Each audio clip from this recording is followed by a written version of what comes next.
तो काशी प्रसाद जायसवाल ने छत्तीसगढ़ के पाषाण कालीन जो भी स्थल थे, जो भी बिंदु थे, उनका अध्ययन करके उनकी शिल्प विशेषता के आधार पे वहां से हमें जो भी सबूत प्राप्त होते हैं, चाहे वो भित्ति चित्र हों, चाहे वो हमारे स्टोन टूल्स हों, चाहे वो प्रस्तर पत्थर के औजार हों, उनके शिल्प की विशेषता के आधार पर उन्होंने छत्तीसगढ़ के प्रागैतिहासिक काल का जो कालखंड निकाला, 7000 BC बिफोर क्राइस्ट से लेकर 4000 BC बिफोर क्राइस्ट तक छत्तीसगढ़ का पाषाण काल है। साथ ही बहुत सारे ऐसे विद्वान हैं, चाहे हम एंडरसन की बात करें, चाहे हम अमरनाथ दत्त की बात करें, चाहे मनोरंजन घोष की बात करें, इन सभी ने छत्तीसगढ़ के प्रागैतिहासिक काल पर काफी अध्ययन किए। हैंडल लगाने के लिए किसी भी प्रकार का होल नहीं है, तो यह सुनिश्चित हो गया कि भाई नीचे में हथियार धार है, तो इस प्रकार पकड़ करके उसको क्या किया जाता है, काटा जाता है। और मेंस के लिए आप लिख लेना कि छत्तीसगढ़ में पाषाण काल की मुख्य विशेषताओं पर प्रकाश डालिए। तो क्या था इस समय का मुख्य विशेषता? इस काल की जो सबसे बड़ी विशेषता होती है वो ये है कि इस काल से हमें किसी भी प्रकार के लिखित साक्ष्य प्राप्त नहीं हुए होते हैं। दूसरा ये कि मानव संस्कृति विहीन पशुवत जिंदगी जीता है।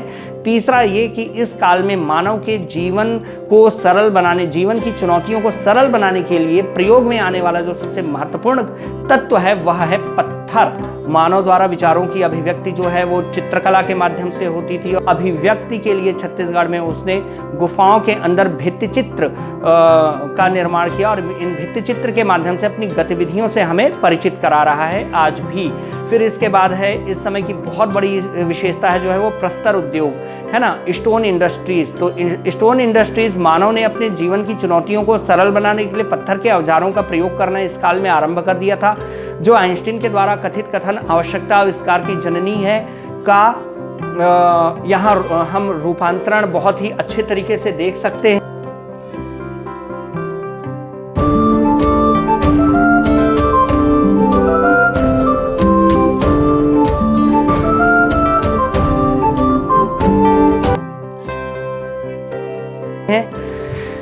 नमस्कार साथियों, मैं अनुकूल द्विवेदी आशा सिविल सर्विस एकेडमी के YouTube चैनल आशा ICS वर्चुअल एकेडमी पे आप सभी का हार्दिक स्वागत करता हूं। साथियों, एक बात सूचनार्थ है कि यह चैनल जो कि हमारा पहले अनुकूल द्विवेदी क्लासेस के नाम से जाना जाता था, इसका नाम इसी का नाम बदल करके हमने आशा ICS वर्चुअल एकेडमी कर दिया है। साथियों, पूरा यकीन है हमें कि आपने जैसा प्यार और जैसा भरोसा हमें दिया है आप वैसा ही देते रहेंगे, क्योंकि आपके प्यार और भरोसे के बिना हमारा उत्थान संभव नहीं है।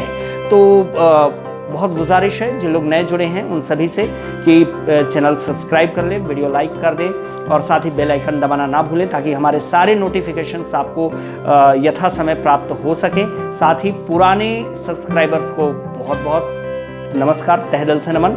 और चलिए आज बिना टाइम गंवाए हम शुरू करते हैं आज का टॉपिक हमारा। साथियों, हमारा आज का टॉपिक है छत्तीसगढ़ में प्रागैतिहासिक काल, prehistoric age in Chhattisgarh.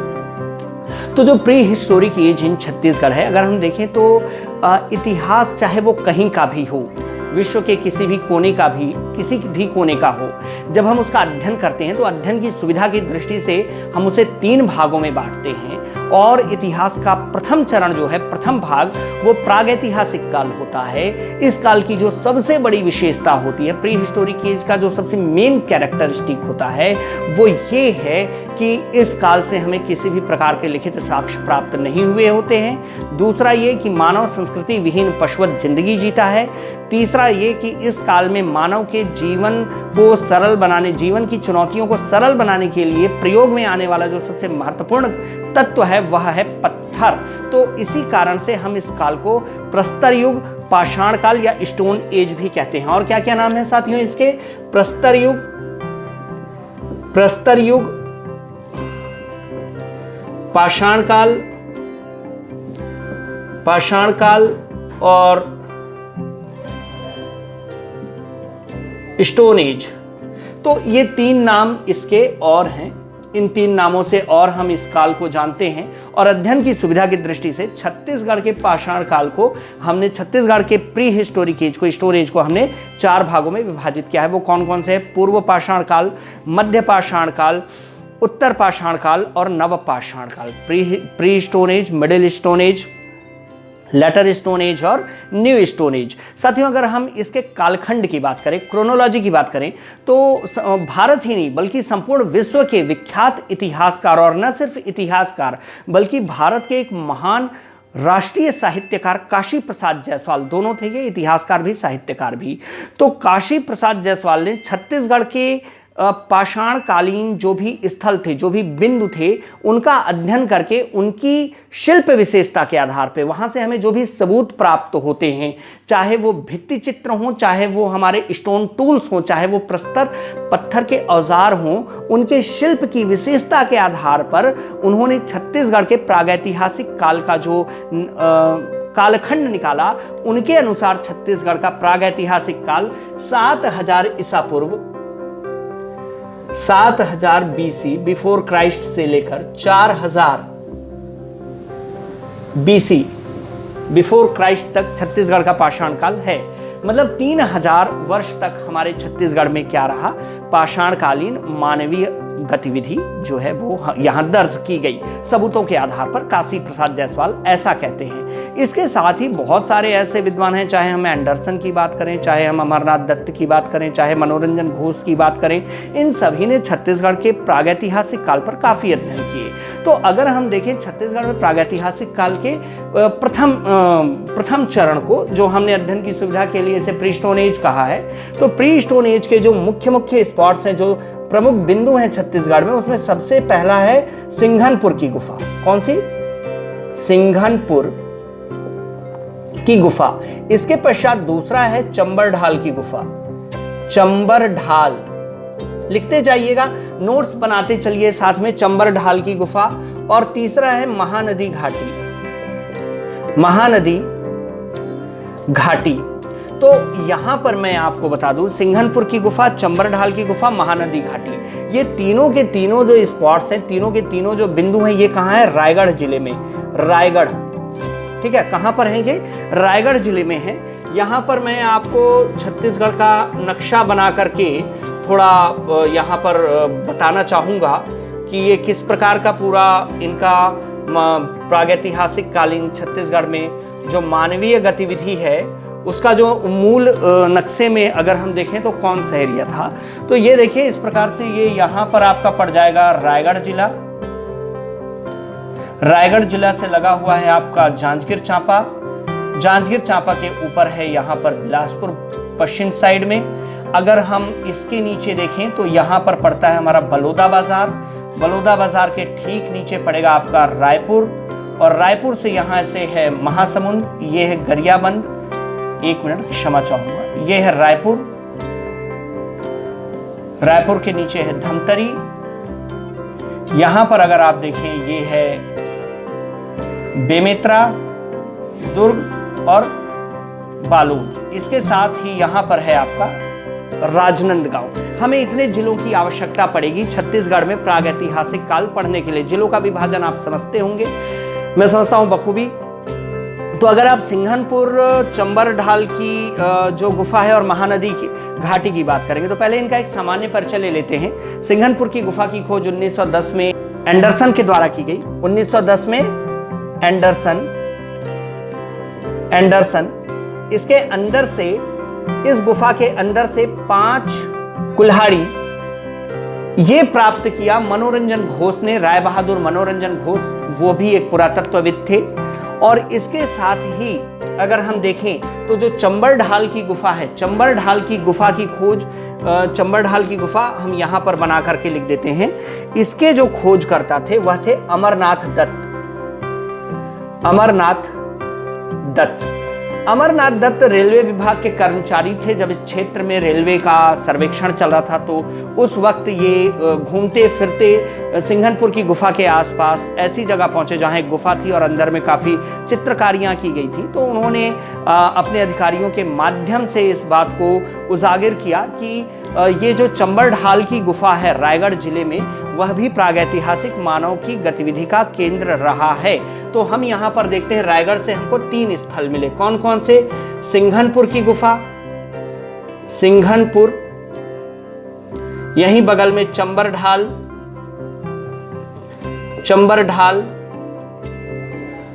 यहाँ पर अगर आप देखें तो अब महानदी की बात की जाए, महानदी घाटी की, तो महानदी घाटी का वो लेंथ जो रायगढ़ के अंदर में पड़ता है।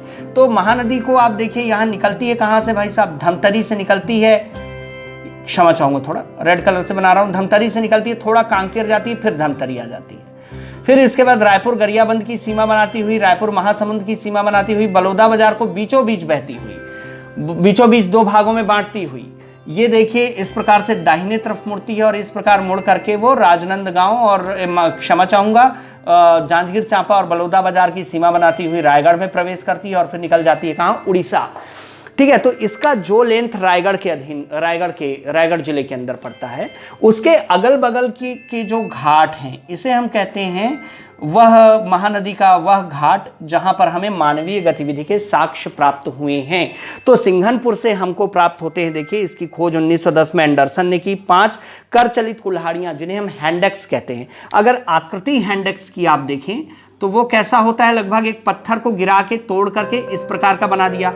यह हमको कुल्हाड़ी के फाल जैसा दिखा, लेकिन इसमें किसी भी प्रकार का छेद नहीं है, बेंट लगाने के लिए, हैंडल लगाने के लिए किसी भी प्रकार का होल नहीं है। तो ये सुनिश्चित हो गया कि भाई नीचे में हथियार धार है, तो इस प्रकार पकड़ करके उसको क्या किया जाता है, काटा जाता है अपने शिकार को या जो भी चीजें इन्हें काटनी है। तो ये 5 की संख्या में मनोरंजन घोष साहब ने कहां से प्राप्त किया, सिंघनपुर की गुफा से प्राप्त किया। छोटे छोटे फैक्ट्स हैं, याद कर लीजिएगा। और फिर इसके बाद आ जाता है मिडिल स्टोन एज। तो मिडिल स्टोन एज जो है इसका जो साक्ष्य हमें मिलता है, ये मिलता है कबरा पहाड़ से। कहां से मिलता है, कबरा पहाड़। कबरा पहाड़ जो है ये मध्य पाषाण कालीन स्थल है छत्तीसगढ़ में, जो कि रायगढ़ जिले में है। कबरा पहाड़ भी कहां पे है, रायगढ़ जिले, रायगढ़ माफ कीजिएगा, कबरा पहाड़, कबरा पहाड़। ठीक है भाई साहब, तो कबरा पहाड़ जो है वो भी कहां पे है, रायगढ़ जिले में है। ये मध्य पाषाण कालीन स्थल हो गए। इसके अंदर से हमको मानव चेन श्रृंखला की भित्ति चित्र प्राप्त हुए। भित्ति चित्र का क्या मतलब होता है, भित्ति यानी होता है दीवाल, और उसके ऊपर प्लस्तर करके ये लोग क्या करते हैं, चित्र बनाया करते थे लाल रंग से। तो कबरा पहाड़ से की जो सबसे बड़ी विशेषता है लाल चित्रकारी, और साथ में यहाँ से हमें सरीसृपों के जो चित्र मिले हैं, जिसमें छिपकली है, घड़ियाल है। इसके साथ सरीसृपों के अलावा जो चौपाया जानवर हैं, हिरण हो गए, बाघ हो गया, शेर हो गया, इनके चित्र भी, भैंसा हो गया, इनके चित्र भी हमें यहाँ से प्राप्त होते हैं। और साथ में इसमें शिकार करते हुए मानव को दिखाया गया है, जानवरों का शिकार करते हुए। ये चित्रांकन लगभग सभी जगहों पे किया गया है। जो विशिष्ट चित्रांकन है वही प्रश्नों में पूछे जा सकते हैं। फिर इसके पश्चात देखिए आता है हमारा उत्तर पाषाण काल। तो उत्तर पाषाण काल में हमें क्या करना है, कुछ नहीं करना है। जो पूर्व पाषाण कालीन लेटर स्टोन एज में क्या करना है कि जो प्री स्टोन एज के जो स्पॉट्स हैं, जिसमें सिंघनपुर और महानदी घाटी को कट कॉपी पेस्ट मार देना है यहाँ। तो हमने लिख दिया उत्तर पाषाण कालीन स्थलों में हमने कौन सा लिख दिया भाई साहब, सिंघनपुर।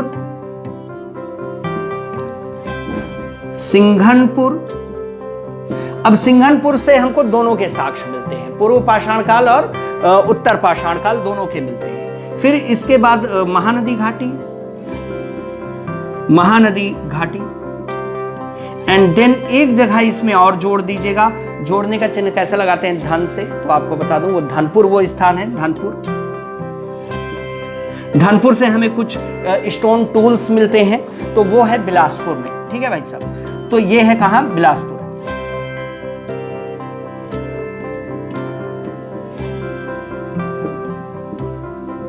ठीक है, तो ये जो आपका लेटर स्टोन एज का जो स्पॉट्स है, ठीक है, इसके जो प्लेसेस हैं वो सिंघनपुर, महानदी घाटी और धनपुर, सिंघनपुर, महानदी घाटी और धनपुर, सिंघनपुर, महानदी घाटी और धनपुर, ये हमें कहाँ से मिलते हैं।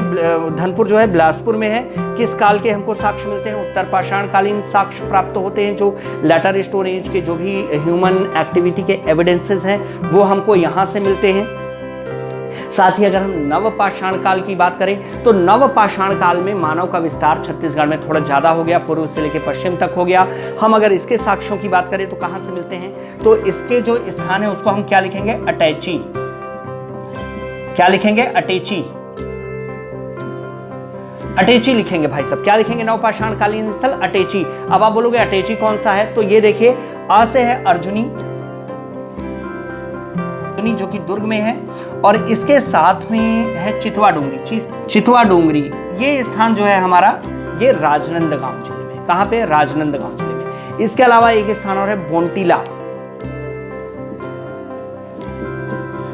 बोनटीला, ये बोनटीला जो है यहां से हमको यहां से और अर्जुनी से दोनों जगहों से हमको क्या प्राप्त होता है? ये बोनटीला संभवतः राजनांदगांव में है, ठीक है। और अगर नहीं है तो थोड़ा मुझे जानकारी इसकी दे देंगे कमेंट करके, ठीक है, कि एक्चुअली किस जिले में है ये आप लोग बता दीजिएगा।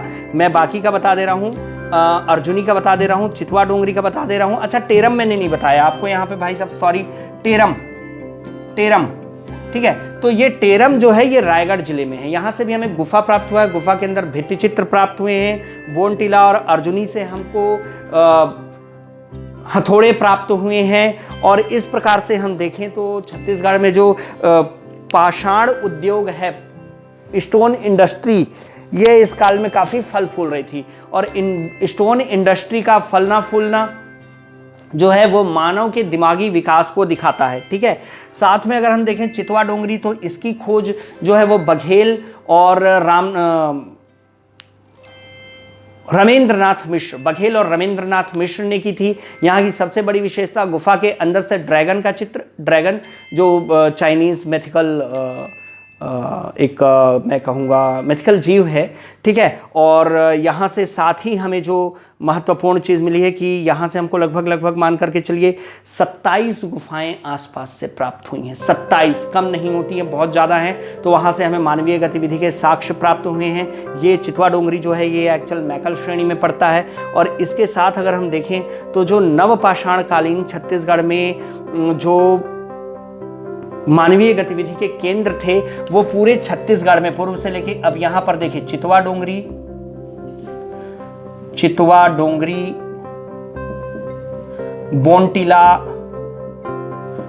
बोनटीला, दुर्ग से ले लीजिए आपका अर्जुनी, और रायगढ़ से आप ले लीजिए अपना टेरम। यहां से सीधी पंक्ति खींचिए, ये लाइए टेरम, ठीक है। ये हो गए टेरम। ये चारों के चारों जो हमने इधर लिखे हैं ये कौन से हैं? ये नवपाषाण कालीन छत्तीसगढ़ में केंद्र हैं। इसके अलावा आपको सिंघनपुर और जो चंबर ढाल की गुफा और महानदी घाटी जो है वो पूर्व पाषाण कालीन है। मध्य पाषाण कालीन कबरा की गुफा है। और इसके साथ में जो उत्तर पाषाण कालीन स्थल मिलेगा आपको उसमें सिंघनपुर, महानदी घाटी और बिलासपुर में जो है वो धनपुर, ठीक है। तो ये आप लिख सकते हैं। इसको थोड़ा हम इस प्रकार से भी समझने की कोशिश करेंगे। एक छोटा सा चार्ट बना लेंगे, इसको मिटा रहा हूं मैं, है ना। ये और एक चीज आप याद रखिएगा कि जो भी हमारे छत्तीसगढ़ के प्रागैतिहासिक कालीन अध्ययन से संबंधित जो विद्वानों के नाम हैं वो आपके लिए याद करना बहुत जरूरी है। तो नामों को आप इस प्रकार लिख लीजिए। देखिए, सिंघनपुर, चंबर ढाल, महानदी घाटी, कबरा पहाड़, टेरम, चितवा डोंगरी और अर्जुनी, बोनटीला, ठीक है। अब इसको आप ऐसे बना लीजिए कि जो आपका सिंघनपुर है, चंबर ढाल की गुफा है, महानदी घाटी है, ठीक है। इतने नाम हैं, इतने नाम को रट डालिए। सिंघनपुर, चंबर ढाल, महानदी घाटी, कबरा पहाड़, अर्जुनी, टेरम, चितवा डोंगरी, बोनटीला, ठीक है। तो इतने नामों को आप रट डालिए और रटने के पश्चात करिए इसको। ये जो है आपका पूर्व पाषाण काल, पूर्व पाषाण लिख लीजिए, प्री स्टोन एज, ठीक है। अब अगर हम सिर्फ कबरा पहाड़ की बात करें तो ये मध्य पाषाण, मिडिल स्टोन एज, मध्य पाषाण, ठीक है भाई साहब। टेरम, चितवा डोंगरी, अर्जुनी और बोनटीला, तो बोनटीला ये हो गया आपका नवपाषाण।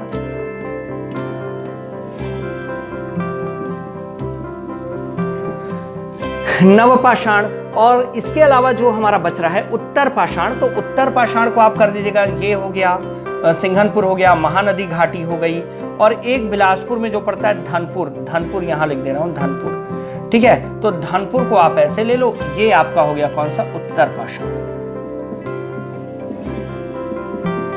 ये स्थल आपके हो गए और इनके बारे में इनकी विशेषताएं याद कर लेना, और जो भी है आप नोट्स बना दे, चलो स्नैपशॉट ले लो, ठीक है। और मेंस के लिए आप लिख लेना कि छत्तीसगढ़ में पाषाण काल की मुख्य विशेषताओं पर प्रकाश डालिए। तो क्या था इस समय का मुख्य विशेषता? मानव द्वारा विचारों की अभिव्यक्ति जो है वो चित्रकला के माध्यम से होती थी, और मानव इस समय उसे भाषा का ज्ञान नहीं था, तो अपनी अभिव्यक्ति के लिए छत्तीसगढ़ में उसने गुफाओं के अंदर भित्तिचित्र का निर्माण किया, और इन भित्तिचित्र के माध्यम से अपनी गतिविधियों से हमें परिचित करा रहा है आज भी।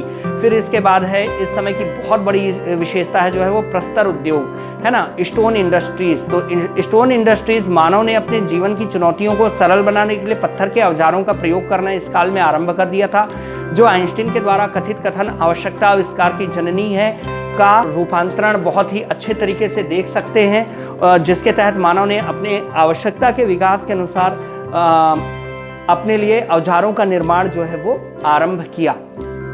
ठीक है, तो आप इसको लिखिएगा। ठीक है, तो चलिए खैर जो भी है मैंने कोशिश किया कि आपको नक्शे के माध्यम से समझा दूं। मेहनत काफ़ी किया है साथियों। पीएससी के स्टूडेंट हो, प्रबुद्ध हो, और अगर आपको वीडियो अच्छा लगा तो प्लीज़ चैनल सब्सक्राइब कर लीजिएगा, वीडियो शेयर कर दीजिएगा और लाइक भी कीजिएगा। साथ में बेल आइकन जरूर दबाइएगा ताकि हमारे नोटिफिकेशंस आपको यथा समय प्राप्त हो सकें। तब तक के लिए जय हिंद।